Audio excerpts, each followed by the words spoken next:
عبد مناف. تو 5 یاد ہو جاتے تھے، اور نمبر رہے تو بہتر ہے. 3 تو آپ کو پہلے ہی یاد ہے، عبداللہ اور عبد المطلب، محمد ہے نا، اوپر 2 اور یاد ہو جائے، ہاشم اور عبد مناف. ہاشم عبد مناف ہر دفعہ ہر ہفتے 2 ایڈ کرتے جائیں گے تو ہو جائے گا انشاءاللہ تعالیٰ.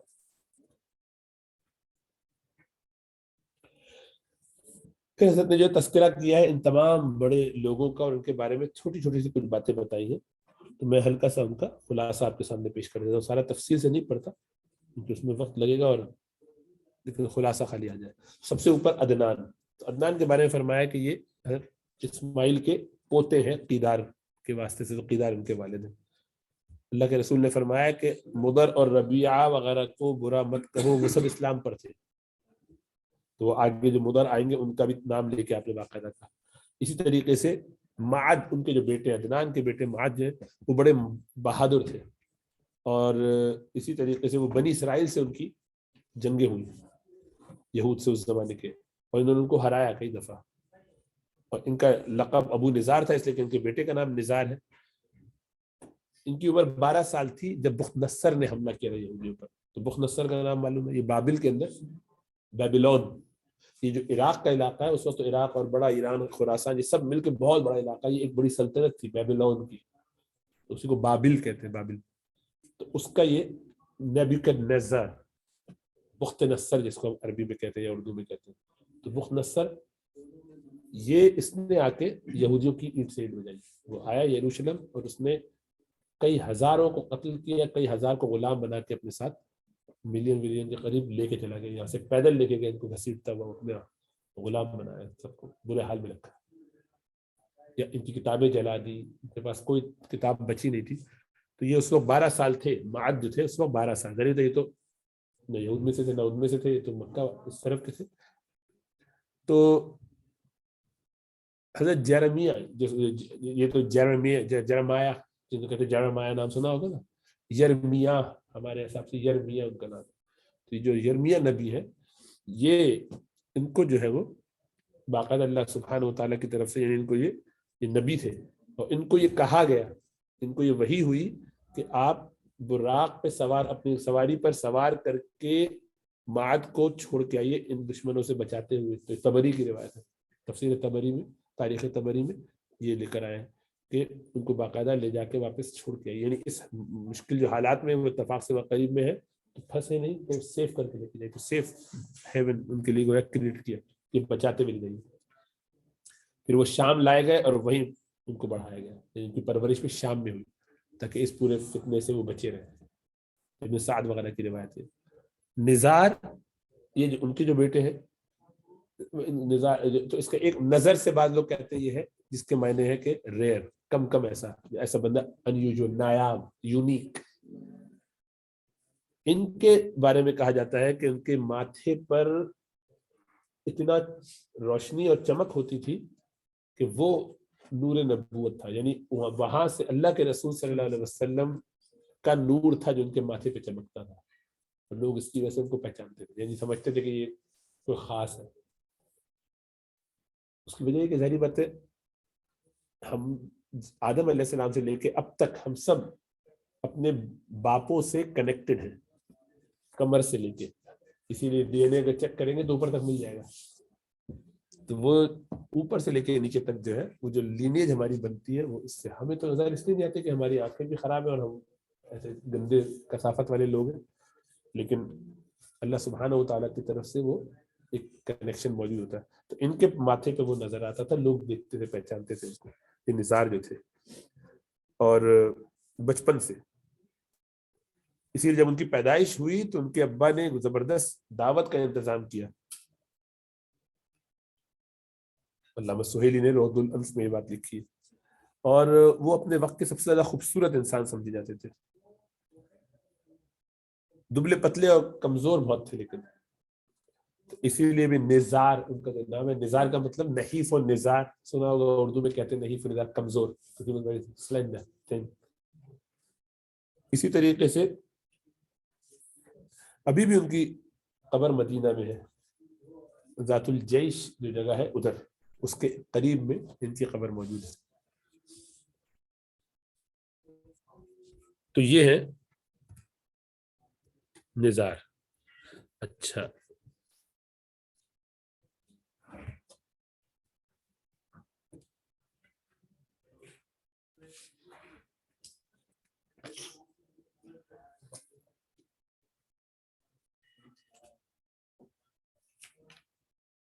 اچھا نزار کے بعد پھر مدر. ان کا اصل نام امر تھا، یعنی ابو الیاس ان کی کنیت تھی، اور اس کے معنی ہے، ان کے نام کے معنی ہے کھٹاس ہو جس میں، ترشی ہو. اور وجہ اس کی یہ تھی کہ ان کو دہی بہت پسند تھا، کھٹا دہی بہت کھاتے تھے، تو اس لیے لوگوں نے ان کا نام ہی اس سے مناسبت سے رکھ دیا، لقب دے دیا، گویا مشہور ہو گئے. بہت حکیم تھے، بہت دانا تھے، بہت وائز آدمی تھے. ان کے کلمات حکمت میں سے یہ بات ہے، جو شر کو بوئے گا وہ شرمندگی کو کاٹے گا، اور بہترین خیر وہ ہے جو جلد ہو، یعنی اچھائی وہ ہے جو ابھی کی جائے. دل میں ارادہ ہو تو اچھا کام فوراً کر لے، اس میں تاخیر نہ کرے.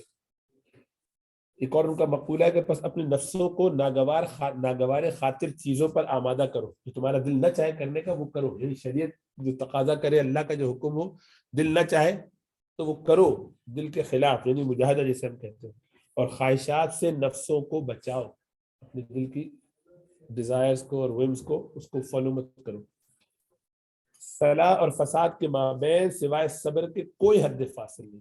کیا بات ہے، انسان کی صحیح راستے پر ہونا، ساؤنڈ اینڈ سیف ہونا، اور اس کا کرپٹ اور خراب ہونے کے درمیان پیشنس، پرسسٹنس، پرسیویرنس، یہی مین لائن ہے. تو آدمی پرسیویئر کرے، لگا رہے استقامت کے ساتھ اس کام پر، حق اور باطن میں. اب آپ کو اچھائی کا پتہ چل گیا، ڈاما ڈول ہو رہے، بار بار اس طرف جاتے ہیں، اس کے مقابلے اور رہتے نہیں اس لائن پر. تو اس بات کی علامت ہے کہ آپ کے اندر شر کی آمیزی زیادہ، جتنی زیادہ اس طرف جائیں گے اتنا زیادہ شر زیادہ ہے، اور نہ خیر کی طرف رہیں گے. یعنی اپنے آپ کو استقامت سے لگا کے رکھنا. نہایت خوش الحان تھے، یعنی آواز اچھی تھی، بہت اچھی طریقے سے پڑھتے. چلتے وقت اونٹوں پر ہدی پڑھنا یہ انہی کا ایجاد ہے. ہدی خانی جان، ہدی خانی، یہ جو اونٹ عربوں میں جب چلائے جاتے ہیں، ریگستانوں میں جہاں بھی چلائے جاتے ہیں، تو اس کو چلانے والا جو ہوتا ہے بڑی اونچی آواز سے، جب یہ سست پڑ جاتے ہیں، ٹھنڈے ہو جاتے ہیں، ہمت نہیں کر پا رہے تو تھک جاتے ہیں، تو ان کو ذرا جوش دلانے کے لیے خاص انداز سے وہ کچھ اپنی نظم وظم پڑھتے ہیں. اس کو کہتے ہیں ہدی، کہتے ہیں ہدی، ہاتھ سے ہدی. تو ہدی خانی، تو ہدی خان جو ہوتے ہیں خوب اونچے اونچے پڑھتے ہیں. اس سے زبدہ بات بھی ذہن میں رہے، اللہ کے رسول صلی اللہ علیہ وسلم ایک مرتبہ سفر میں تھے، اور وہاں پر یہ جو ہدی کرنے والا تھا بندہ، بڑی اونچی آواز سے اس نے پڑھنا شروع کر دیا اونٹوں کو ذرا. تو ایسی بہترین وہ آواز تھی، ایسی زبردست اور گہری اس میں جان تھی کہ اس سے دل جیسے ہل جائے لوگ. تو اللہ کے رسول صلی اللہ علیہ وسلم نے اس کو بلا کے کہا آواز کم کرو، تمہاری آواز میں جو جذبہ اور تاثر ہے وہ بہت زیادہ ہے، اس کی تاثیر کو کم کرو. یہ آپ نے ان کو اشارہ کیا، بتایا کہ تمہارے ساتھ مسافروں میں قواریر ہیں، یعنی تمہارے ساتھ مسافروں میں خواتین بھی موجود ہیں. تو آپ نے ان کو فرمایا شیشیاں ہیں، یعنی نزاکت ہے جن میں، تمہاری آواز سے وہ کرچی کرچی نہ جائے. مطلب یہ کہ تمہاری آواز اتنی اٹریکٹیو ہے کہ لوگ مائل ہو سکتے ہیں. تو کسی کی خالی آواز بغیر میوزک کے ایسی ہو سکتی ہے کہ لوگوں کے دل اس کی طرف مائل ہو، تو آپ نے اس کو نرم کر دیا، آواز روکی. تو آج کل لوگوں کو بڑا فساد ہے، ان کی عقل میں نہیں آتی کہ میوزک تو بڑا اپیلنگ ہے، بہت مزہ آتا ہے اس میں، دل کھچتا ہے، تو اسی لیے تو بنا ہے. ہر وہ چیز جس میں آپ مائل ہو کے غافل ہو جائے اس کو روکا اسی لیے شریعت. اسی لیے مردوں کو بھی اس کی اجازت نہیں کہ وہ ایسی آواز سے اگر پڑھ رہے ہو کہ جس میں بہت زیادہ اپیل ہو کہ عورتوں کو سنائے، کیونکہ عورتوں کا دل اگر اس کی طرف مائل ہوگا تو آپ، یعنی وہ اچھی چیز نہیں ہے. دلوں کو مائل کرنے کے لیے، اٹریکٹ کرنے کے لیے آپ نہیں آئے دنیا میں. تو آواز پہ پھر وہ لوگ جو ہے بچتے ہیں، متاثر ہو جاتے ہیں. آلات موسیقی تو اس سے اور بڑھتے ہیں. وہ تو ایسا ہے کہ جب بھی چلے اگر کوئی آدمی واقعی اس کو سننا شروع کر دے تو تھوڑی دیر بعد اس کا سر بھی ہونے لگتا ہے. تو بچہ بھی پیدا ہوا ہوتا ہے، چند ہفتوں مہینوں کا، 6 مہینے کا، سال بھر کا بھی ہوگا، وہ بھی پاؤں ہلانے لگتا ہے اس کے ساتھ ساتھ. ایسی خطرناک چیز ہے، آدمی کو ایسا اپنے اندر اسے کہنا چاہیے کہ ڈھانپ لیتی ہے، لے لیتی ہے، کہ اس کو یہ احساس نہیں ہوتا کہ کہاں ہے. اسی لیے آپ دیکھیں کہ بڑے بڑے سمجھدار قسم کے لوگ بھی کبھی کبھی میوزک پہ ایسی احمقانہ حرکت طریقے سے کر رہے ہوتے ہیں، آپ دیکھیں سر پکڑتے ہیں کہ اس کو یوں کر کے سر ہلا رہے پگلوں کی طرح. آدمی کہتا ہے یہ انسان ہے نارمل, یہ کیا چیز ہے. حال آ گیا اور وہ باقاعدہ جو وہ بھنگڑے پڑ رہے ہیں, پگلا پن ہے. تو یہ اسی لیے منع ہے کہ لوگ کہتے ہیں مزہ, تو مزے ہی کے لیے تو منع کیا جا رہا ہے. دنیا میں مزے کرنے کے لیے آئے, امتحان گاہ میں بیٹھے ہیں مزے کرنے. ہیروئن بھی بڑا نشہ ہے, بڑا مزہ ہے جن کو آتا ہے, ان کو بھی اجازت ہونی چاہیے. سٹے لگاتے ہیں, سنفنگ کرتے ہیں بیٹھے. عجیب پاگل. یہ دنیا کا مقصد سمجھ میں نہیں آیا لوگوں کو کہ ہے کیا. اللہ ہدایت دے. اللہ کے رسول صلی اللہ علیہ وسلم نے فرمایا کہ مدر کو برا مت کہو, وہ مسلمان. اس لیے آپ نے فرمایا کہ عدنان, ان کے باپ, ان کے بیٹے سعد, ربیہ, مدر, قیس, تمیم, اسد اور ضبا, یہ سب کے سب ملت ابراہیمی پر مسلمان بنے تھے. پھر ان کے اوپر یعنی ان کے بعد جو نیچے آ رہے ہیں ہم, تو یہاں پر کون ہے؟ الیاس. یہ حضرت الیاس کے ہم نام ہے. یہ وہ نبی الیاس نہیں ہے, ان کے ہم نام. بیت اللہ کی طرف ہدی بھیجنے کی سنت سب سے پہلے انہوں نے شروع کی. ہدی کیا ہوتی ہے؟ ابھی آپ نے ہدی سنا ہے, ہدی الگ ہے, یہ ہدی ہے نہیں. ویسے تو گفٹ کے ہی معنوں میں ہے, لیکن ہدی اصل میں کہتے ہیں وہ جانور جو ہم جا کے قربانی کے لیے پہلے سے بھیج دیں. اب آپ حج پہ جا رہے ہیں تو اصل اس میں یہی ہے کہ اپنے ساتھ یہاں سے جانور بھجوا دیں جو آپ سے پہلے پہنچ جائے یا آپ کے ساتھ ساتھ چلے.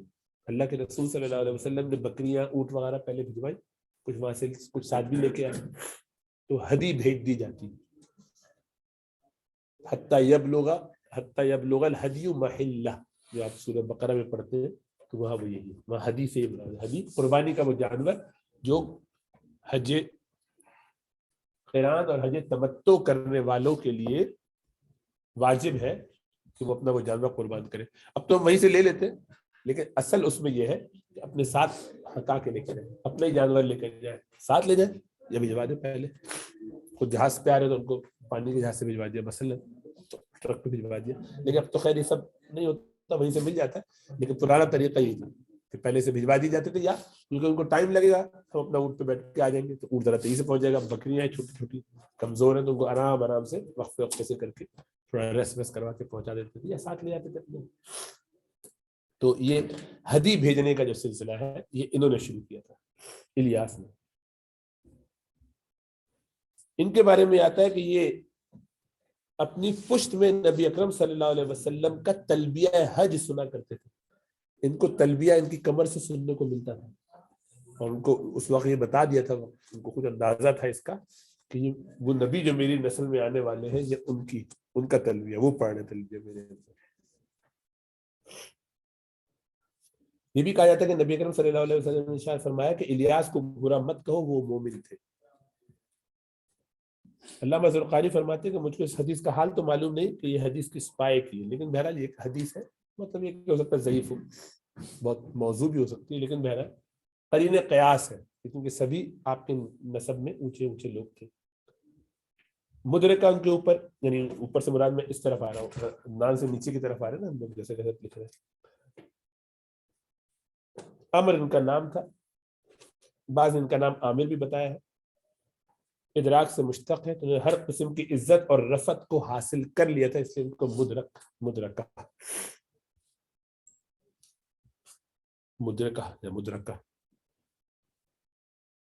پہنچنے والے, پہنچ جانے والے. بہت خیر ان میں جمع ہو گئی تھی. خزیمہ یہ ملت ابراہیمی پر ان کا انتقال ہوا. کنانہ یہ ان کے بعد نیچے اس طرف آ رہے ہیں. بہت جلیل القدر تھے, ان کے علم و فضل کی وجہ سے دور دراز سے لوگ ان کی زیارت کے لیے سفر کرنے آتے تھے, ملنے کے لیے. نظر یہ نظارہ سے مشتق ہے, جس کے معنی رونق اور تر و تازگی کے ہیں. وجوہ یومئذ ناظرہ, وہ جو ہے کچھ چہرے اس دن تر و تازہ ہوں گے, تو وہی نظر اسی سے ہے. اس میں جمال کی وجہ سے ان کو نظر کہتے تھے. اصل نام ان کا قیس تھا. ان کے بعد مالک ابو الحارث ان کی کنیت تھی, بڑے سرداروں میں سے تھے. فہر, بعض یہ کہتے کہ یہ فہر ان کا نام تھا اور قریش ان کا لقب. قریش ان کا لقب, جنہیں ہم قریش کہتے ہیں نا, یہ قریش کے قبیلے سے, تو یہ قریش فہر کا لقب ہے. بعض کہتے ہیں کہ قریش نام تھا اور فہر لقب تھا، بعض کہتے ہیں کہ فہر لقب تھا قریش نام تھا، جو بھی تھا ان دونوں میں سے تو فہر رکھیے گا ذہن میں کہ فہر جو ہے وہی قریش ہے، انہی کی اولاد کو قریشی کہتے ہیں، اور جو ان کی اولاد سے نا ان کو کنانی کہہ دیتے اوپر کہ وہ کنانی ہے، اور بعض علماء کہتے ہیں کہ قریش نظر بن کنانہ کی اولاد کا نام ہے۔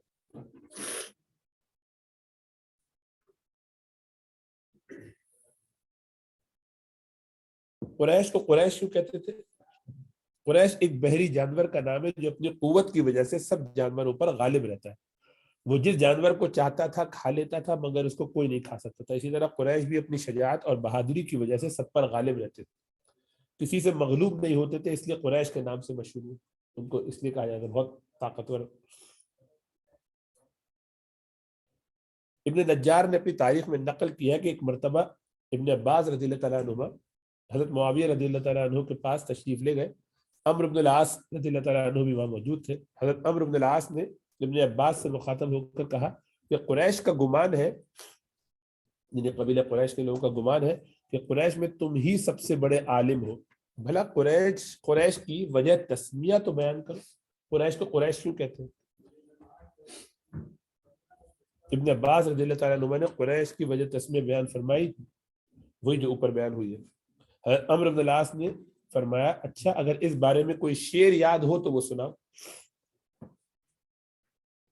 تو اس کے بارے میں ابن عباس رضی اللہ تعالیٰ عنہ نے شمرخ بن عمر حميري کا وہ شعر سنایا جو انہوں نے لکھا ہے کہ وَقُرَيْشُ هِيَ الَّتِي تَسْكُنُ الْبَحْرَ، قریش ایک جانور ہے جو دریا میں رہتا ہے، بِهَا سُمِّيَتْ قُرَيْشُ قُرَيْشًا، اسی کے نام پر قبیلہ قریش کو قریش کہا جاتا ہے۔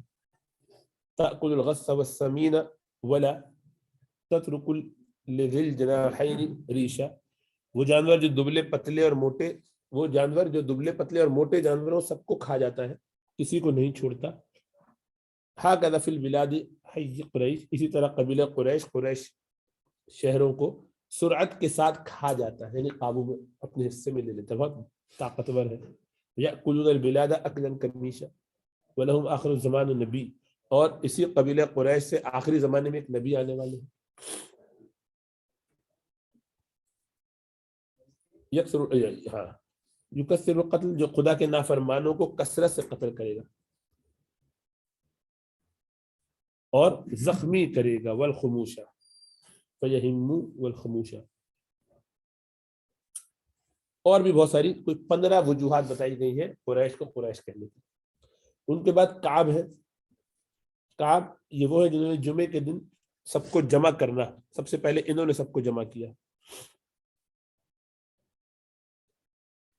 کعب بن لوئی جمعے کے دن لوگوں کو جمع کر کے خطبہ پڑھتے، پہلے خدا کی شان بیان کرتے، آسمان اور زمین اور چاند سورج یہ سب اللہ نے بنائے ہیں بیان کرتے، پھر نصیحتیں کرتے، صلہ رحمی کی ترغیب دیتے، اور یہ فرماتے کہ میری اولاد میں ایک نبی ہونے والا ہے، اگر تم ان کا زمانہ پاؤ تو ضرور ان کا اتباع کرو۔ اور یہ ان کا شعر ہے کہ کاش میں بھی ان کے اعلان نبوت کے وقت حاضر ہوتا جس وقت قریش ان کی اعانت سے دستکش ہو جاتے، یعنی ان سے ہاتھ روک لیتے۔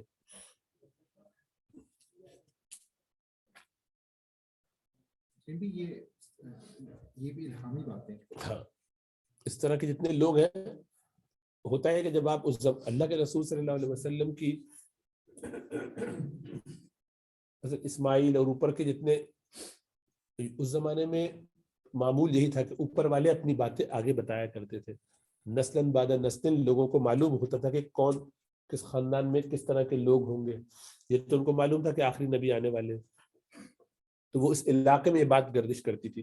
باہر والوں کو نہ بھی پتا ہو کیونکہ کوئی اور آنا پسند ہی نہیں کرتا تھا مکہ کے اندر، مکہ چاروں طرف سے ڈیزرٹ میں کون آ کے کیا رہے گا، نہ سبزہ نہ کچھ، حج کی وجہ سے کچھ لوگ آ جایا کرتے تھے، لیکن وہ یعنی جو الیگزینڈر دی گریٹ جس کو کہتے ہیں وہ ادھر سے گزر کے نکل گیا، اس نے کہا کہ یہ فتح کرنے کی جگہ ہی نہیں ہے، اس کو کیا کرنا ہے، مطلب اس کے حساب سے ڈیزرٹ میں کیا آنا جانا، وہ اس نے ویلیو نہیں دی اس کو، اس زمانے میں یہی معمول تھا۔ لیکن یہ جو لمیٹڈ لوگوں میں لوگ جتنے وہاں رہتے تھے اپنے سرکل میں، ان کے درمیان اپنی باتیں، تو اسی لیے بہت پختہ اور بہت ہی مضبوط ہو جاتا ہے وہ حصہ جس کے اندر باہر والے لوگ آگے کرپشن نہ کریں، وہ اپنے اپنی آئیڈیاز لیں گے، اپنی باتیں ڈالیں گے، تو وہ پیورٹی کے ساتھ وہ وہاں پر چلتے چلے گئے۔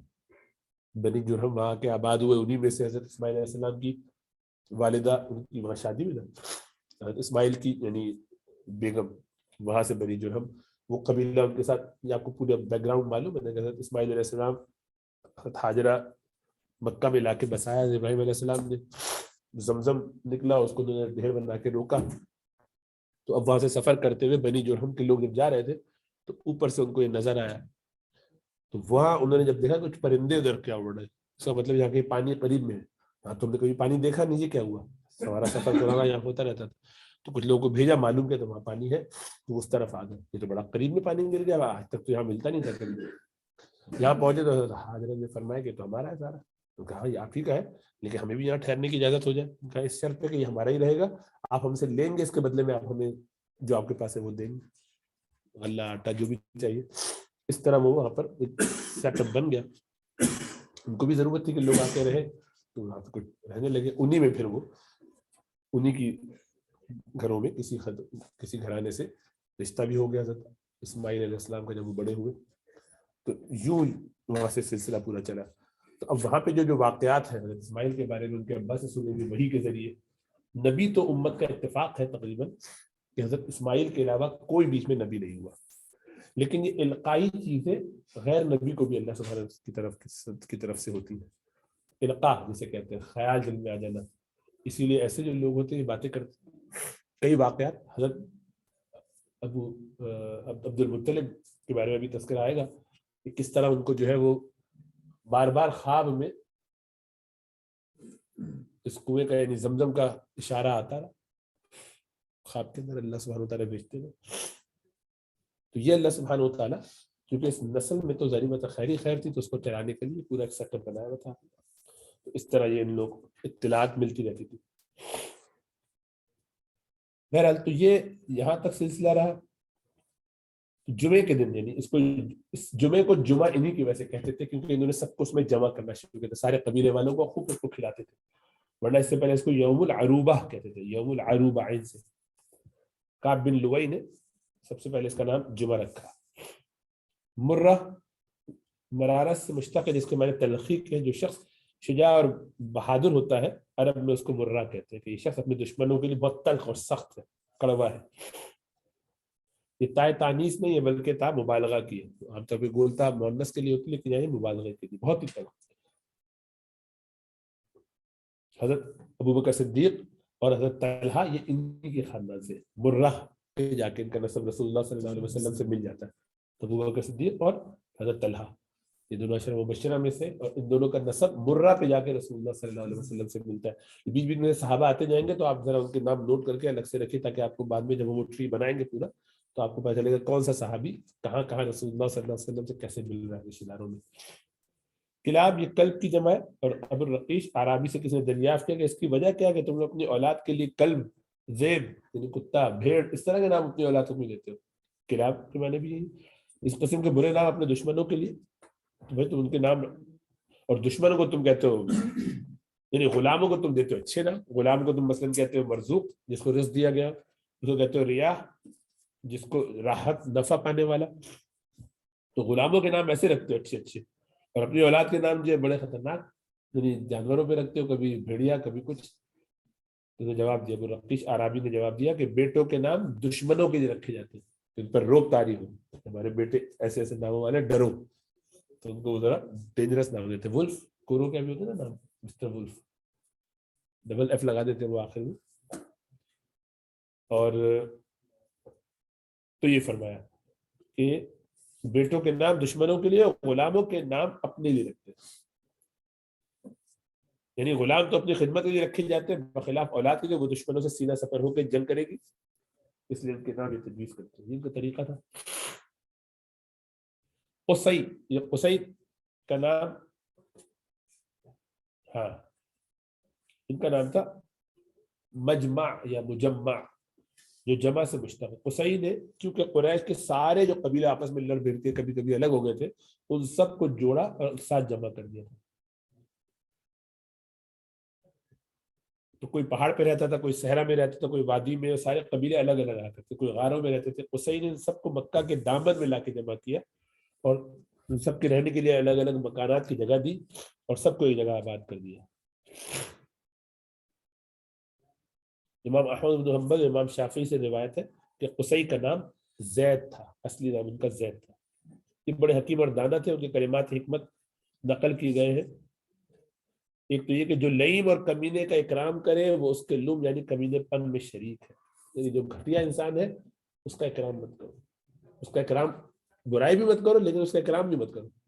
ایک گھٹیا اور ذلیل خبیث گندا برا انسان ہے، آپ اس کی تعریفیں اور اچھائیاں بیان کریں گے تو لوگ سمجھیں گے کہ آپ اس کے لیے اچھا ہے. تو آپ اس کی برائی بھی مت کیجیے، غیبت بھی مت کیجیے، لیکن اس کی کم از کم اس طرح تعریف نہ کیجیے کہ وہ لوگوں کو دھوکہ ہو، ورنہ آپ اس کے ساتھ شریک سمجھے جائیں گے. یہ اچھا ان کا مقولہ ہے. جو اپنے مرتبے سے زیادہ طلب کرے وہ مستحق محرومی ہے. زبردست. یعنی جو اپنی اوقات سے زیادہ طلب کرے تو اس کو چاہیے کہ اس کو محروم کر دیا جائے.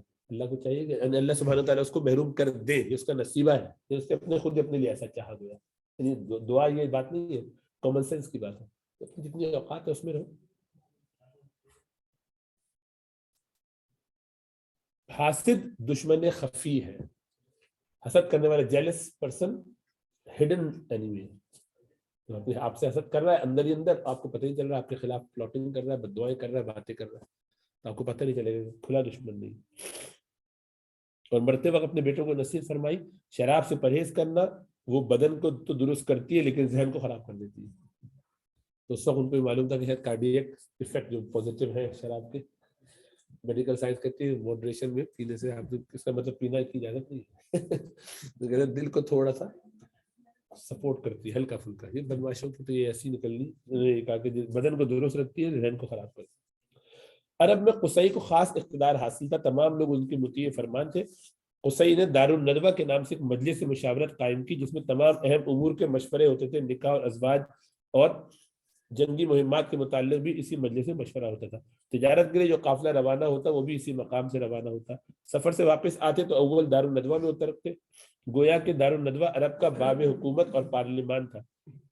حجابت، سقایت، رفادہ، دارالندوہ، لوا وغیرہ یہ سب قصی ان تمام مناصب کے منتہی یعنی تنہا علم بردار اور تمام مہم خدمتوں کے یعنی اہم خدمتوں کے مہم خدمتوں کے ذمہ دار تھے. ان کے بعد یہ منصب اور عہدے مختلف قبائل پر منقسم ہو گئے. وہ آگے جتنے بھی عہدے آئیں گے بھی تذکرہ ہوگا اگلے ہفتے، تو وہ جتنے بھی عہدے مختلف یہ سب قصی کی ابتدا ہے. ان سب پہ یہ انڈیویجولی سارے شعبے چلاتے تھے، اتنے سارے کام. یہ تقریباً 12 ادھر انہوں نے مختلف جاب ڈسکرپشن بتائی جو 12 الگ الگ قبیلے کے لوگ، کوئی ایک کوئی دو سنبھالتا تھا اور یہ اکیلے تنہا سنبھالتے تھے اس سے پہلے. تو بہت ہی ملٹی فیسٹڈ آدمی ہوں گے، بہت ہی ذہین اور سمجھدار. یہ ہم بعد میں آپ کو لکھوا دیں گے کہ کیا کیا جاب تھی اور کیا کیا کون کون لوگ اس کو کرتے تھے. ہو سکتا ہے میں نے اس میں لکھا ہو. اس کے بعد عبد مناف اور ہاشم ان کو دیکھ لیتے، پھر انشاءاللہ تعالیٰ عبد المطلب وغیرہ کا تذکرہ اگلے ہفتے کریں گے، اس لیے کہ وہ ذرا تفصیلی ہے. عبد مناف، امام شافعی فرماتے ہیں کہ عبد مناف کا نام مغیرہ تھا، بہت حسین و جمیل تھے، اسی وجہ سے ان کو قمر البطحا کہا جاتا تھا، عرب کا چاند. موسیٰ بن عقبہ سے روایت ہے کہ بعض پتھروں پر یہ لکھا ہوا پایا گیا کہ مغیرہ قصی کا بیٹا اللہ کے تقوی اور صلہ رحمی کا حکم دیتا ہے، میں دیتا ہوں، جنہیں اپنے بارے میں کہا کرتے. پھر ہاشم، امام مالک اور امام شافعی فرماتے ہیں کہ ہاشم کا نام عمر تھا. مکہ میں قحط جب تھا تو ہاشم نے شوربے میں روٹیاں چور کر کے توڑ کے اہل مکہ کو کھلائی. قحط تھا، کسی کے پاس کچھ نہ، جو ان کے پاس انہوں نے اپنے طور پر انتظام کیا، سب کو سالن اور روٹی اس طرح سے کھلایا، تو اسی لیے ان کا نام ہاشم. ہاشم وہ جو روٹیاں شوربے میں ڈبوئے اور ڈبو کے کھلائے لوگوں کو، اس لیے ان کا نام ہاشم ہو گیا. ہشم کے معنی چورا چورا کرنا.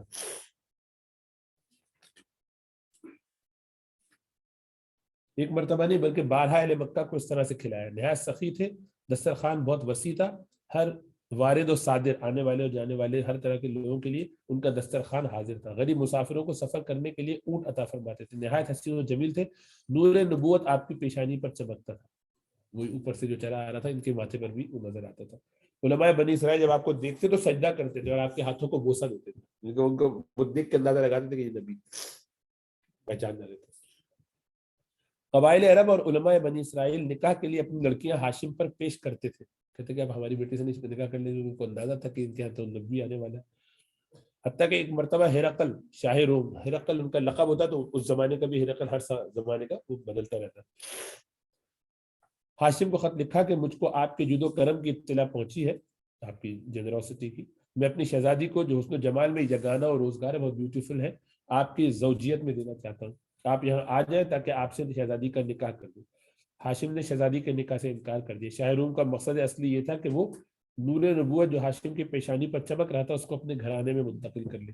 کہا جاتا ہے کہ وفات کے وقت ہاشم کی عمر کل 25 سال تھی، چھوٹی عمر میں انتقال ہو گیا. ہاشم ہی نے سب سے پہلے قریش میں دستور جاری کیا کہ سال میں 2 مرتبہ تجارت کے لیے قافلے روانہ ہوا کریں گے، موسم گرما میں شام کی طرف اور موسم سرما میں یمن کی طرف. ہم جانتے ہیں رحلۃ الشتاء والصیف ہے نا. اگر آپ لوگوں کو، لیکن آپ کو نظر نہیں آ رہا میرا، یہ ہے اوپر سیریا ہے نارتھ اور ڈاؤن ساؤتھ میں یمن ہے. سردیوں میں ظاہری بات ہے نیچے جائیں گے اور گرمی میں اوپر جائیں گے، ہے نا. تو یہ 2 سفر وہ کیا کرتے تھے، انہوں نے شروع کیا. لقدق بیابانوں میں، خشک ریگستانوں اور بر و بحر کو قطع کرتا ہوا موسم سرما میں یمن اور حبشہ تک پہنچ جاتے. نجاشی شاہ حبشہ ہاشم کی بہت مدارات کرتا تھا، ہدایہ وغیرہ پیش کرتا تھا. موسم گرما میں شام، غزہ، انقرہ یہ سب تک پہنچ جاتے. قیصر روم بھی ہاشم کے ساتھ نہایت احترام کے ساتھ پیش آتا اور نذرانے بھی پیش کرتا رہتا. ہاشم نے اپنی قوم کے لیے 2 سفروں کا طریقہ ایجاد کیا، ایک سفر سردی کا اور دوسرا گرمی کا. اور ہاشم نے حکومت یمن، حکومت روم سے قریش کی کاروان تجارت کی حمایت اور حفاظت کا فرمانہ بھی حاصل کیا.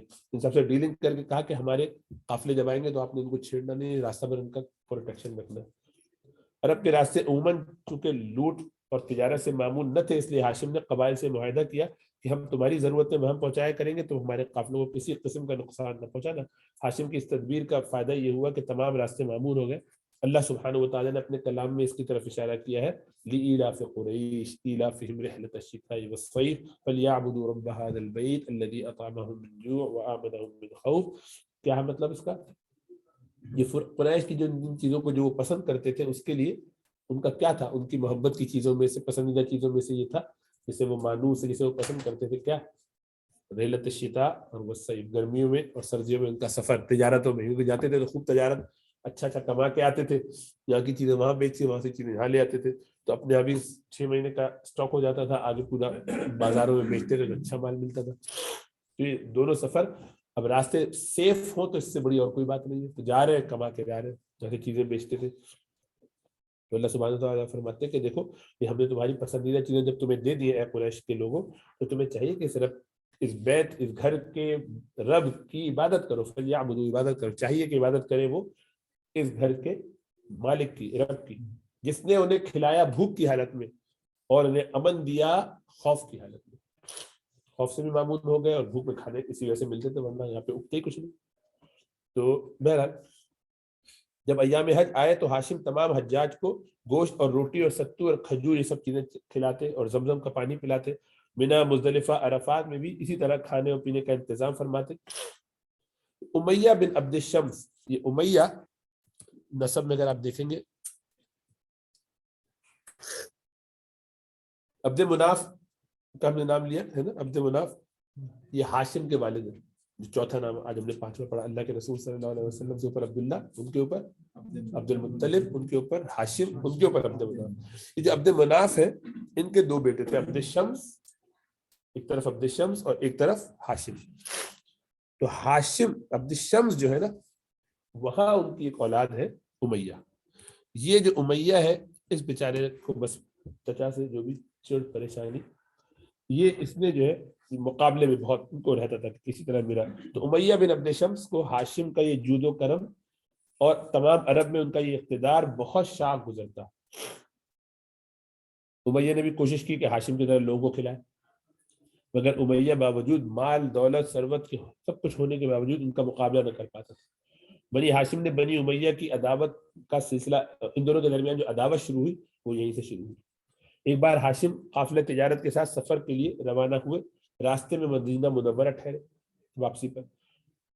سیریا سے چلے آ رہے ہیں تو راستے میں مدینہ پڑتا ہے. وہاں بازار میں ایک عورت پر نظر پڑی, بڑی حسین و جمیل ہونے کی وجہ سے, اور ان کے اندر شرافت بہت تھی اور نجابت, فہم و فراست بھی دیکھی, اندازہ لگایا, چہرے سے نمایاں تھا کہ بہت ہی باحیا اور قاعدے کی خوبصورت ہے, لیکن ادب لحاظ سے ہے, بہت ہی اچھی لباس میں.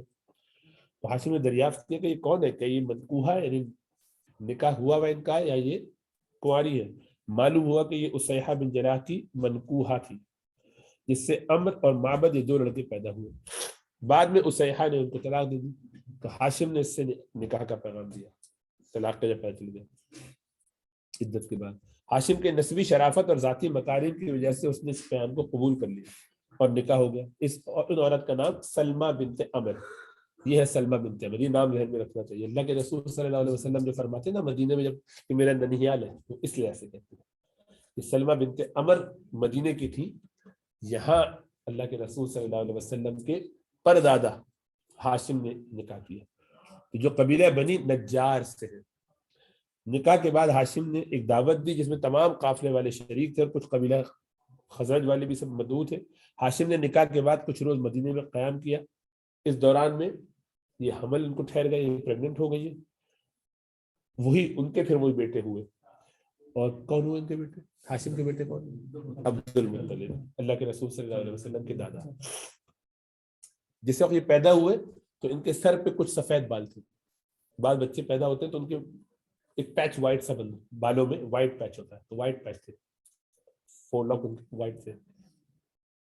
تو جو جس کے بال سفید یعنی بوڑھا جو ہوتا ہے اس کو شیب کہتے ہیں. شیب مانے سفید بال, یہ بال جو سفید اس کو شیب کہتے ہیں. تو اس لیے ان کا نام شیبہ رکھا.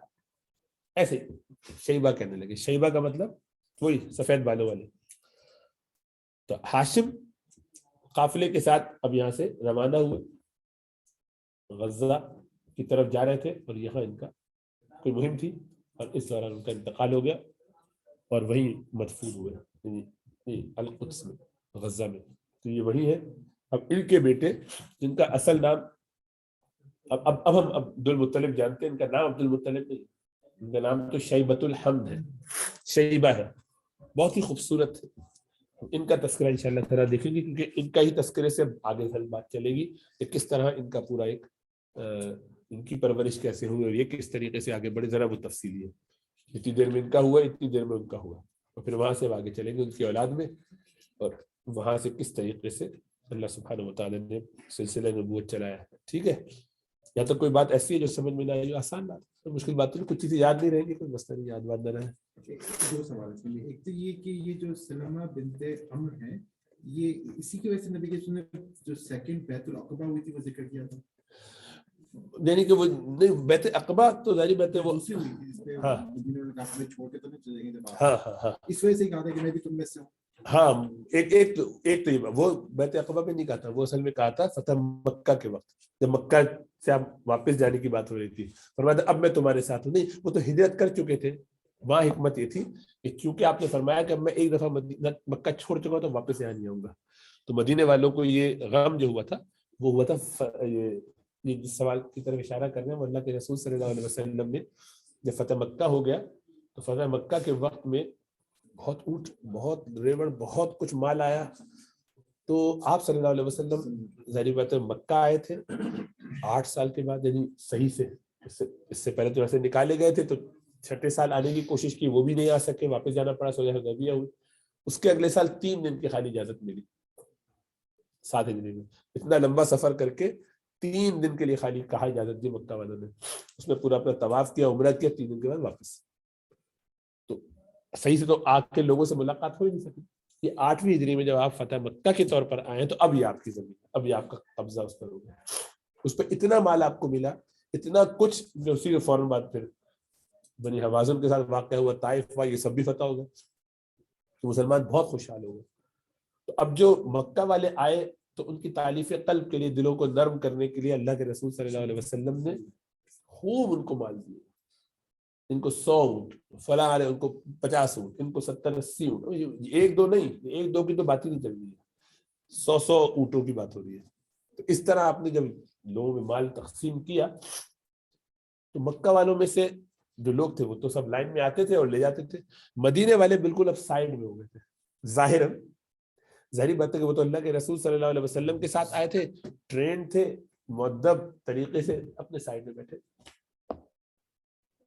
اللہ کے رسول صلی اللہ علیہ وسلم مکہ والوں میں اپنے رشتے دار خاندان والے پرانے لوگ ہیں, انہیں کو دے رہے ہیں, ان سے زیادہ نظر تو نظر یہ آ رہا ہے کہ ذرا سا ایک اللہ کے رسول صلی اللہ علیہ وسلم کی کچھ فیور والی بات ان لوگوں کے ساتھ ہو رہی ہے, اور آپ کر ہی رہے تھے فیور, اس لیے کر رہے تھے کہ ان کے دل جیت رہے تھے, تو ابھی نئے نئے دن میں آئے. مدینے والوں کے ذہن میں یہ ہے کہ اللہ کے رسول صلی اللہ علیہ وسلم, اس کا مطلب ہے اب ہمارے یعنی ہمیں چھوڑ دیں گے, اب یہاں مکہ میں بس جائیں گے, آپ تو اتنا خوش ہیں, اتنا انجوائے کر رہے ہیں, آپ کو اتنا اچھا لگ رہا ہے, آپ کو اتنا مزہ آ رہا ہے, یعنی ابھی انہیں لوگوں میں ہے, ہم تو یہاں اپنے ٹینٹوں میں ادھر کناروں میں, ہمارے ٹھکانے بھی نہیں. ایسا ذرا خیال آیا, ایک دو لوگوں نے تذکرہ کیا, تو ان میں سے بعض لوگوں نے یہ بھی دیکھا کہ بھائی یہ تو سارا کا سارا بیت المال, وہ جو کیا کہتے ہیں مال غنیمت ہے, یہ سارا بھی تقسیم ہو کے ختم ہو رہا ہے, کچھ بچا تو ہے نہیں, تو مدینہ والوں کو تو کچھ نہیں ملنے والا ہے. اس میں سے ایسے کہتا نہیں انسان, لیکن ہر انسان کو امید تو ہوتی ہے, جب ہم آئے سارے ساتھی ہیں پورے اس میں. تو ان کو یہ تھا کہ اب تو اللہ کے رسول صلی اللہ علیہ وسلم بھی یہاں رک جائیں گے, اپنے لوگوں میں ہی وہ ہو گئے ہیں, اور ہمیں اب واپس جانا ہے, تو چلو ٹھیک ہے. تو کچھ لوگوں کو دکھ ہوا, غم, کسی نے کہا نہیں, ایسی آپس میں ایک کا دکھا جو بات کر لیتے نا, یار اللہ کے رسول تو ہمیں پوچھ ہی نہیں رہے, یعنی مراد دیکھے ہم تو اگنور ہو رہے ہیں. اگنور انہوں نے ہونا فیل کیا, بعض لوگوں نے ایسے کہا نہیں, یہ الفاظ نہیں تھے, میں خالی سمجھانے کے لیے کہہ رہا ہوں, ہوگا نا نیچرل, یہ ایک رسپانس تھا. اللہ کے رسول صلی اللہ علیہ وسلم کو کہیں سے اطلاع ملی, تو آپ نے جمع کیا انصار کو, اور سب کو ساتھ بٹھایا, اور کہا کہ اے انصار, تم اس طرح سے سوچ رہے ہوگے, اور خدا کی قسم تم میں سے کوئی بتائے اور کہے اپنے بارے میں, یعنی تم اپنے بارے میں کہو, اور خدا کی قسم تم سچ کہو گے, تم یہ کہو کہ اے نبی صلی اللہ علیہ وسلم, آپ ہمارے پاس ہجرت کر کے آئے, ہم نے آپ کو ٹھکانہ دیا, ہم نے آپ کے ساتھیوں کو ٹھکانہ دیا, ہم نے آپ کے لیے جانیں دی, ہم آپ کے ساتھ لڑے, ہم نے اپنے دل آپ کے لیے قربان کر دیے, آپ کے لوگوں نے آپ کو چھوڑ دیا, ہم نے آپ کے لیے پورے اپنے گھر بار سب کچھ کھول دیے. آپ نے فرمایا خدا کی قسم تم صحیح کہو گے. تو تمہیں نظر یہ آ رہا ہوگا کہ میں ان کو دے رہا ہوں, تو اے مدینے والے, کیا تم اس پر راضی نہیں ہو کہ یہ سارے دنیا کی مال لے جائے اور تم اللہ کا نبی لے جاؤ؟ وہ سارے کھل گئے, بالکل ہی خوشی سے جھوم اٹھے کہ آپ ہمارے ساتھ واپس جائیں گے, ہم تو سمجھ رہے تھے کہ آپ یہاں رک جائیں, پھر آپ جو دینا ہے ان کو دے دیں, اگر آپ ہمارے ساتھ ہیں تو ہمیں کچھ نہیں چاہیے. ہم تو یہ سمجھ رہے تھے, یعنی انہوں نے اس کا اظہار کیا, خوب روئے, افسوس بھی, اور ان کو یہ تھا کہ ہم نے ایسا سوچنا نہیں چاہیے تھا, لیکن خیال نہیں, وہ فطری خیال ہے. ظاہری بات ہے کہ اللہ کے رسول صلی اللہ علیہ وسلم کوئی بھی جب کسی جگہ فاتح بن کے آتا ہے تو وہی ٹھہرتا, تو ان کو یہ غم تھا کہ ہم تو اللہ کے رسول صلی اللہ علیہ وسلم کے ساتھ وہاں سے آئے ہیں اس امید پر, اب یہ تو یہاں رک جائیں گے. ان کے گھر میں ڈیفالٹ یہ تھا, پوزیشن تو یہ ہوتی نا, اپنے گھر آ کے رک جاتے ہیں, مہاجر تو نہیں رہتے ساری زندگی. آپ نے فرمایا کہ کیا کچھ الفاظ آپ کے جو بھی ہیں اس میں آپ نے فرمایا کہ جینا بھی تمہارے ساتھ اور مرنا بھی تمہارے. الموت محیا محیاکم, اس طرح سے کریں کچھ الفاظ ہیں, واللہ اعلم, اس میں نہیں آ رہے. تو آپ نے فرمایا, وہ آئے گا اس میں واقعہ, کہ جینا بھی تمہارے ساتھ, مرنا بھی تمہارے ساتھ, تو اس کی فکر اب نہ کرو. پھر تو آپ کوئی ٹینشن نہیں لیجیے, خوش ہو گئے بہت زیادہ. وہ واقعہ الگ ہے, لیکن یہ یہاں جو تھا وہ آپ نے بیچ میں تذکرہ کیا کہ میرا ننیال ہے, وہ بھی آئے گا ایک آدھ دو جگہ پہ اس کا واقعہ. بہرحال یہ ہے ہمارے اللہ کے رسول صلی اللہ علیہ وسلم کے آبا و اجداد, ایک سے ایک بڑھ کر قیمتی, اور ایسا ہی ہوتا ہے, ماں باپ اوپر اچھے ہوتے تو نیچے آگے بہت نسلوں میں خیر چلتی ہے. یہ بات میں بار بار کہتا ہوں, آپ کو اگر اپنی اولاد کی فکر حقیقت میں ہے تو خود انسان بن جائیے, پھر دیکھیے اولاد میں کیسی خیر آتی ہے. اللہ سبحانہ و تعالیٰ خوب فضل فرمائے, کرم فرمائے.